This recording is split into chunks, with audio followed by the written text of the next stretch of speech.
Questão 40. Em química orgânica, compostos que possuem o grupo funcional nitro têm grande potencial para serem utilizados como explosivos. Um explosivo é um composto ou mistura de compostos que, sob a ação de uma causa térmica ou mecânica, se transforma muito rapidamente, total ou parcialmente, em um grande volume de gases com liberação de calor. A expansão desses gases é responsável pelo trabalho de destruição, pois gera pressões muito altas. Teoricamente, os gases produzidos na explosão de compostos nitrados são CO2, H2O e N2. No entanto, empiricamente, também se formam outros gases. O hexogênio RDX, explosivo muito utilizado para fins militares, se decompõe de acordo com a equação. Então temos aí a equação em que esse composto sólido, a princípio, ao sofrer essa explosão, essa reação de decomposição, vai se transformar em vários outros gases: CO2, CO, H2O, H2, N2. Deixando claro que o H2O aqui está gasoso, tá? Então é água na forma de vapor e não líquida. Considerando um comportamento ideal dos gases e que a temperatura de 727 graus Celsius, a detonação de 2,22 gramas de RDX libera um volume total de 14,76 litros de gases formados, a pressão total atingida será de... Então veja que nós temos aqui uma questão que aborda análise de volume, né? Volume, pressão, de gases. Então é uma questão que aborda conceitos de gases. Em gases, o que nós temos? A maioria das questões cobrando cálculo de volume ou de pressão de gases, tá? Gases, quando eu digo, pode ser um único gás ou pode ser uma mistura gasosa, tudo bem? E nesse caso a gente tem uma mistura gasosa. E aí como é que eu faço para calcular então essa pressão exercida por essa mistura gasosa? O que eu tenho que fazer? Bom, nós vamos usar aquela fórmula PV-nRT. Só da questão já informar o valor do R, da constante dos gases, né? A gente já fica tendendo aí a usar essa fórmula. Já aconteceu, né? Aconteceram, na verdade, algumas vezes na prova, de ser fornecida a constante R, mas você não necessitar de utilizar ali a fórmula PV-nRT, porque você também tinha um volume molar, então você poderia usar como referência o volume molar, mas nesse caso não foi fornecido o volume molar, só a constante R, então vamos ter que utilizar essa fórmula. Bom, a fórmula, para quem não lembra, relaciona pressão e volume com o número de mol, a constante e a temperatura. Lembrando que a pressão pode ser utilizada em atm, milímetro de mercúrio ou pascal. O volume em litros, o N, número de mols, o R é a constante fornecida e a temperatura em Kelvin. Como é que eu vou lembrar quais são essas unidades? É só olhar lá para a constante que está sendo fornecida, que todas essas unidades vão aparecer. A pressão em atm, o volume em litros, o N em mol e a temperatura em Kelvin, tudo bem? Inclusive, lembrando, eu tenho que transformar a temperatura que foi fornecida aqui em graus Celsius para Kelvin, na PrEP isso é muito comum, e além disso ainda deram essa relação aqui nos dados da questão. Então vamos lá. Se eu tenho 2,22 gramas desse RDX reagindo, eu tenho que saber qual é a pressão total dos gases fornecidos, que foi, no caso, produzido, né? O volume já foi fornecido, a temperatura foi fornecida, foi fornecido também a constante R. Bom, o que está faltando nessa fórmula aqui, para eu calcular a pressão? Está faltando o N, o número de mol de gases, né? E como é que eu vou saber qual vai ser o número total de mols de gases produzidos? Então fique atento que sempre que a questão falar volume total, pressão total, número total de gases, você vai ter que considerar todos os gases ao mesmo tempo, e não só um gás específico. Então eu tenho que considerar CO2, o CO, H2O, H2, N2. E aí, analisando a equação balanceada, então sempre verifique o balanceamento da equação, a proporção aqui é que 1 mol desse composto RDX vai produzir 2 mol de CO2, mais 1 mol de CO, mais 1 mol de H2O, mais 2 mol de H2, mais 3 mol de N2. Então, você pode somar o número total de mol de gases, veja, você não faz isso para as massas, você vai fazer isso para o número de mol, e aí nós vamos ter um total de 2, mais 1, 3, 4, 5, 6, 7, 8, 9. Nós vamos ter um total de 9 mol de gases. Então, esse é o total. Para cada 1 mol do RDX, nós vamos gerar 9 mols de gases, tá? Mas aí vem um outro problema. A questão não quer saber da detonação de 1 mol. Ela quer saber da detonação de 2,22 gramas. Então, o que eu tenho que fazer? Descobrir quanto que 2,22 gramas de RDX correspondem em mol. E, proporcionalmente, eu vou descobrir a quantidade em mol de gases que seria produzido. Descobrindo isso, jogo na fórmula PV-NRT e finalizo a questão. Então, vamos lá, fazer essa proporção aí para depois a gente substituir na fórmula e chegar, então, na resposta.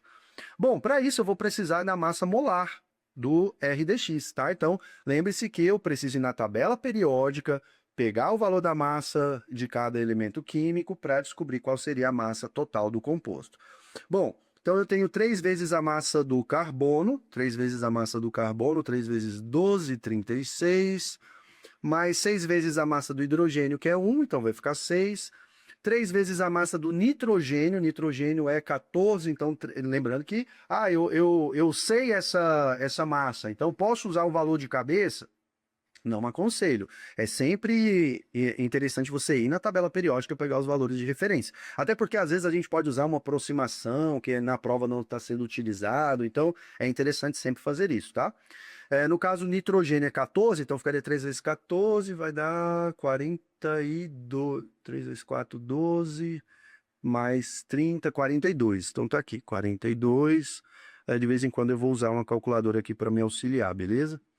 Aqui de novo, né? 3 vezes, eu tenho 3 vezes a massa do NO2, eu posso fazer isso isolado, né? 3 vezes a massa do nitrogênio, mais 6 vezes a massa do oxigênio, beleza? Então nós temos aqui 3 vezes a massa do nitrogênio, de novo, 42. E aqui, galera, vai ser 6 vezes a massa do oxigênio, né? Porque eu tenho 2 vezes 3.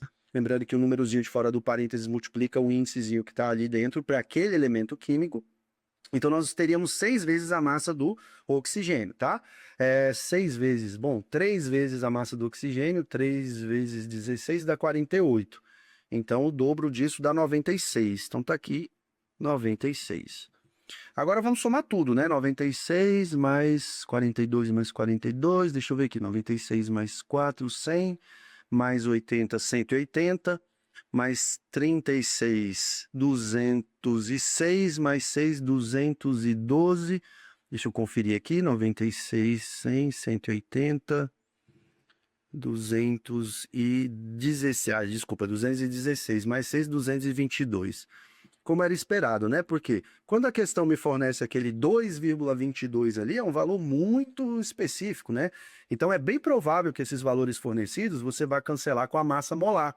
Então a massa molar em geral é 10 ou 100 vezes o valor da massa fornecida na questão. Então fique atento. Se você viu aqui que deu 2,22, assim como eu somei ali deu 212. Eu falei, não, peraí, tem alguma coisa errada aqui, porque senão ele me forneceria ali 2,12 para eu poder cancelar. Então isso é muito comum na prova. Bom, galera, então eu acabei de deduzir aqui que eu tenho o quê? Se 1 mol desse composto tem 222 gramas, 2,22 gramas dele teria o quê? 0,01 mol, né? 1 mol, 222. Então, se eu tivesse 22,2, eu teria 0,1 mol. E 2,22, 0,01 mol. Então, acabamos de deduzir que aqui nós temos 0,01 mol. E aí, na proporção a cada 1 mol de RDX, eu não vou produzir 9 mols de gases? Então, se eu tiver 0,01 mol, eu vou produzir 0,09 mol de gases. Tudo bem? Acabamos de deduzir, então, qual é o valor do N que nós devemos colocar lá na fórmula PV-NRT. Então, substituindo os valores na fórmula agora, eu quero a pressão. O volume fornecido foi de 14,76 litros, também um volume muito específico. Eu espero que dê para cancelar isso daqui. O N, então, vai ser 0,09 mol, o R vai ser 0,082, e a temperatura, galera, é de 727 graus Celsius, mas eu não posso esquecer que eu vou ter que somar a esses 727 graus Celsius o valor padrão, né, que é de 273. E aí, somando isso daqui, nós vamos ter 1000. 1000 Kelvin é o valor que corresponde aqui ao... Não, calma aí. 720... não, é isso mesmo. 727 graus Celsius, somei 273, então deu 1000 certinho. 1000 Kelvin, eu vou colocar aqui na fórmula 1000. Bom, Vamos lá, se eu pegar aqui esse 1000 e multiplicar pelo 0,09, vai ficar 1, 2, 3, então ficaria 90, né? Ou então eu poderia pegar esse 9 aqui e 0,82. Eu multiplicar o 0,09 por 100 e o 0,082 por 10, que aí eu estou redistribuindo ali aquele 1000, multiplicando para facilitar os valores. Então ficaria 9 vezes 0,82. Seria interessante também. Eu acho que daria o quê? 9 vezes 0,82. Eu acho que aqui a gente teria que fazer uma continha, não vai dar para sair cancelando perfeitamente, não. Pelo menos uma continha a gente teria que fazer, beleza? Então, deixa eu agilizar isso daqui, só um instante. 0,082 vezes 0,09 vezes 1000. Então, essa seria a continha que a gente teria que fazer. E aqui deu 7,38. Então, chegamos aqui, pessoal, na pressão sendo 7, deixa eu ver aqui, 7,38 dividido por 14,76. Pelo menos eu tive que fazer a gente teria que fazer uma continha ali um pouquinho mais trabalhosa, né? Multiplicar 82 vezes 9. Então tá de boa. Depois eu faço a correção das vírgulas. Não era uma conta muito complexa. Mas pelo menos aqui no final a gente já viu que deu uma proporção, né? Porque o 7,38 é metade do que o 14,76. Então, chegamos aqui em 0,5 atm. Então, essa é a pressão exercida pelo total de gases produzidos, ou seja, a resposta alternativa A. Então, questão clássica, tá? A PrEP ela gosta muito de cobrar esse tipo de questão. É muito comum também aparecer esse tipo de questão com várias afirmativas, sendo que uma vai associar só estequiometria, outra só gases, outra vai misturar conceito de estequiometria com gases, tudo bem?